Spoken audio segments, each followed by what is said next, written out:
Hello friends, I am Kirti and welcome back to my channel. आज budget 2022 का budget पेश हो चुका है और क्या क्या इम्पोर्टेंट घोषणाएं की गई हैं वो सभी कुछ इस वीडियो में देखते हैं। चैनल पे पहली बार आए हैं तो सब्सक्राइब करके बेल आइकन प्रेस कर दीजिए ताकि आने वाली वीडियोस की नोटिफिकेशन आपको मिल सके। हाइलाइट्स रहे हैं, आम आदमी इस बार फिर से निराश हुआ है क्योंकि टैक्स स्लैब में कोई भी बदलाव नहीं हुआ है जिसकी उम्मीद जताई जा रही थी। और डिजिटल सबसे इम्पॉर्टेंट घोषणा इस बजट की जो है रही है वो है आरबीआई अब डिजिटल करेंसी लॉन्च करेगी, यानी कि अब हमारे यहाँ क्रिप्टो से कमाई पर 30% का टैक्स होगा। डिटेल्स देखते हैं। लोकसभा अध्यक्ष ओम बिरला ने कहा कि इस बार डिजिटल बजट पढ़ रहा है और डिजिटल ही घोषणाएं हुई हैं क्योंकि डिजिटल करेंसी की घोषणा की गई है, तो ये काफ़ी चर्चित रही है। और एमएसएमई को 6,000 करोड़ रुपए का ऐलान किया गया है। एमएसएमई सेक्टर को मजबूत करने के लिए नई योजनाएं शुरू होंगी। 5 साल में 6,000 करोड़ रुपए दिए जाएंगे। उद्यम, ई श्रम, एनसीएस और असीम पोर्टल को आपस में जोड़ा जाएगा। इससे इनकी संभावनाएं और ज़्यादा बढ़ेंगी। अब ये लाइव ऑर्गेनिक डेटाबेस के साथ काम करने वाले प्लेटफॉर्म होंगे। इनसे क्रेडिट सुविधाएं मिलेंगी और एंटरप्रेन्योर के लिए संभावनाएं बनेंगी। आप लोग कमेंट बॉक्स में कमेंट करके पूरा बजट सुनने के बाद जरूर बताइए कि आपको इसमें कौन सा पॉइंट अच्छा लगा, क्या खराब रहा, कैसा रहा बजट आपके हिसाब से। एक घोषणा की गई है, पीएम ई विद्या प्रोग्राम का दायरा बढ़ा दिया गया है। महामारी के दौरान स्कूल बंद रहने से गांव के बच्चों को 2 साल शिक्षा से वंचित रहना पड़ा। पीएम ई विद्या के तहत ऐसे बच्चों के लिए एक क्लास, एक टीवी चैनल प्रोग्राम के तहत अब चैनल 12 से बढ़ाकर 200 कर दिए जाएंगे और ये चैनल क्षेत्रीय भाषाओं में होंगे। व्यावसायिक शिक्षा को बढ़ावा देने के लिए तकनीकी की मदद ली जाएगी। एक डिजिटल यूनिवर्सिटी की स्थापना की जाएगी। 400 नई पीढ़ी की वंदे मातरम ट्रेनें चलेंगी। नई जनरेशन की 400 वंदे भारत ट्रेनें अगले 3 साल के दौरान चलाई जाएगी। 100 प्रधानमंत्री गति शक्ति कार्गो टर्मिनल भी इस दौरान डेवलप किए जाएंगे। मेट्रो सिस्टम को डेवलप करने के लिए इनोवेटिव रास्ते अपनाए जाएंगे। कृषि से जुड़ी घोषणाएं जो हुई हैं वो है, किसानों को डिजिटल और हाईटेक बनाने के लिए पीपीपी मोड में नई योजनाएं शुरू की जाएंगी। जो किसान पब्लिक सेक्टर रिसर्च से जुड़े हैं उन्हें फायदा होगा। किसानों को डिजिटल और हाईटेक सेवाएं प्रदान करने के लिए पीपीपी मॉडल में योजना की शुरुआत होगी। जीरो बजट खेती और ऑर्गेनिक खेती, आधुनिक कृषि, मूल्य संवर्धन और प्रबंधन पर जोर दिया जाएगा। बजट भाषण के दौरान निर्मला सीतारमण ने केन बेतवा नदी जोड़ने की परियोजना की घोषणा की। यह परियोजना 44,000 करोड़ रुपए की लागत से शुरू की जाएगी। इससे 9 लाख किसानों को लाभ होगा। फसल मूल्यांकन, भूमि रिकॉर्ड, कीटनाशकों के छिड़काव के लिए किसान ड्रोन के उपयोग से कृषि और कृषि क्षेत्र में प्रौद्योगिकी की लहर की उम्मीद है।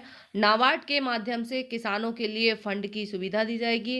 स्टार्टअप ईपीएफओ को सपोर्ट करके किसानों को डिजिटल किया जाएगा। तो किसानों के लिए काफ़ी घोषणाएं की गई हैं और सबसे इम्पॉर्टेंट इस बजट की घोषणा रही है, इसी साल डिजिटल करेंसी लॉन्च होगी।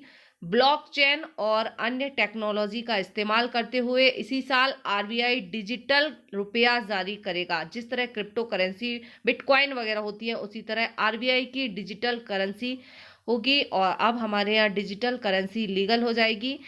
इससे इकोनॉमी को बहुत अधिक बढ़ावा मिलेगा। क्रिप्टो करेंसी से होने वाली कमाई पर 30% का टैक्स लगाया जाएगा। वित्त मंत्री ने कहा कि वर्चुअल डिजिटल एसेट्स के टैक्सेशन में बदलाव किया गया है। ऐसे किसी भी प्रॉपर्टी के ट्रांसफर पर 30% टैक्स लगेगा, कोई छूट नहीं मिलेगी। कॉर्पोरेट टैक्स को 18 से घटाकर 15% कर दिया गया है और निवेश के लिए 7.55 लाख करोड़ रुपए की अनाउंसमेंट की गई है। पूंजी निवेश से रोजगार बढ़ाने में बड़े उद्योगों और एमएसएमई दोनों से मदद मिलती है। महामारी के असर से बाहर निकलने के लिए जरूरी था, निजी निवेशकों की क्षमता बढ़ाई जाएगी। इसके लिए केंद्रीय बजट में 5.54 लाख करोड़ रुपए से बढ़ाकर 7.55 लाख करोड़ का प्रावधान कर दिया गया है।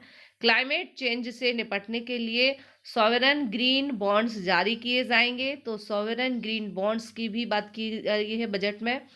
इससे मिलने वाली रकम को ऐसे प्रोजेक्ट में लगाया जाएगा जो कार्बन उत्सर्जन में कमी लाने में मददगार होंगे। सेमी कंडक्टर निर्माण के लिए इंडस्ट्री डेवलप की जाएगी। गेमिंग और एनिमेशन बनेंगे इकोनॉमी के हिस्सा। अब एनिमेशन, विजुअल इफेक्ट्स, गेमिंग और कॉमिक्स यानी एवीजीसी सेक्टर में रोजगार की असीम संभावनाएं हैं।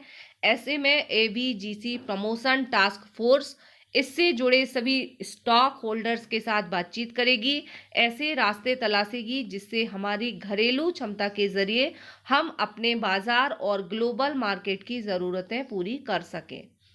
रोजगार और गरीबों के लिए जो ऐलान किया गया है वो है पीएम गति शक्ति मास्टर प्लान के तहत एक्सप्रेस वे बनेंगे। नेशनल हाईवे नेटवर्क 25,000 किलोमीटर तक बढ़ाया जाएगा।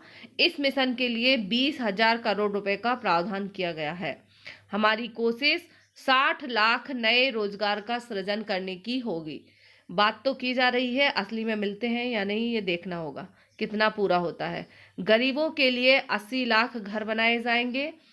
48,000 करोड़ रुपए इसका बजट है। 2022-23 में ई पासपोर्ट जारी किए जाएंगे जिनमें चिप लगी होगी। विदेश जाने वालों को सहूलियत होगी। डाकघरों में भी अब एटीएम मिलेंगे।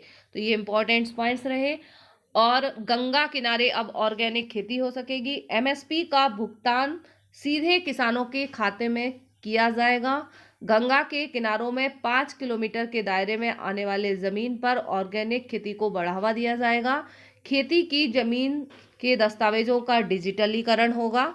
राज्यों को एग्रीकल्चर यूनिवर्सिटी के सिलेबस बदलने को कहा जाएगा ताकि खेती की लागत को कम किया जा सके। फलों और सब्जियों की उन्नत किस्म अपनाने वाले किसानों की मदद के लिए राज्यों के साथ मिलकर काम करेंगे।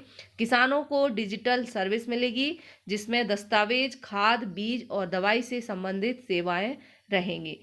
अमृत काल का बजट इसको माना जा रहा है क्योंकि सबसे पहले उन्होंने कहा कि मैं उन लोगों के लिए संवेदना जाहिर करती हूं जिन्होंने कोविड महामारी में परेशानी झेली। हम आज़ादी का अमृत महोत्सव मना रहे हैं और यह अमृत काल का बजट है जो अगले 25 साल की बुनियाद रखेगा। आज़ादी के 75 साल के से 100 साल तक का ब्लूप्रिंट पेश कर रही हूँ। इस तरह से निर्मला सीतारमण जी ने इस बजट को अमृत काल के बजट के रूप में घोषणा किया। आप कमेंट करके बताइए कि आपको ये बजट कैसा लगा। और साथ में जो डिजिटल करेंसी, अब देश में क्रिप्टो करेंसी लीगल हो जाएगी, तो डिजिटल करेंसी क्या है, क्रिप्टो करेंसी क्या है, किस तरह से ये काम करेगी, जो आरबीआई की नई डिजिटल करेंसी होगी उसके क्या फ़ायदा होंगे, क्या नुकसान होंगे, इससे रिलेटेड एक वीडियो और आएगा। आप लोग चैनल पे नए हैं तो सब्सक्राइब करके बेल आइकॉन प्रेस कर दीजिए।